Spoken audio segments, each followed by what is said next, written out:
মা আয়েশা সিদ্দিকা রাদিয়াল্লাহু তাআলা আনহা বলেন, সেই দিন মিশরের নারীরা ইউসুফ আলাইহিস সালাতু ওয়াস সালামের সৌন্দর্য দেখে দেখে আপেল বা কমলা কাটতে গিয়ে আঙ্গুল কেটে ফেলেছে। আর আমার দয়াল নবীজির চেহারায় আনোয়ার দেখে দেখে, সৌন্দর্য দেখে দেখে আরবের যুবকরা গর্দান দিয়ে দিয়েছে, যুদ্ধের ময়দানে জীবনকে উৎসর্গ করে দিয়েছে। আল্লাহু আকবার।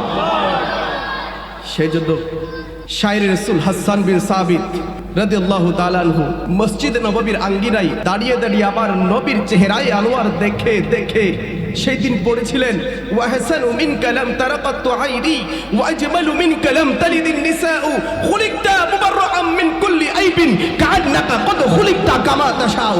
ইয়া রাসূলুল্লাহ, ইয়া হাবিবাল্লাহ, আপনার মতো এত সুন্দর করে, এত নিদাগি করে মনে হয় আল্লাহ মনে হয় আপনি নবীকে আল্লাহর মনের মর্জি মাফিক সৃষ্টি করেছেন।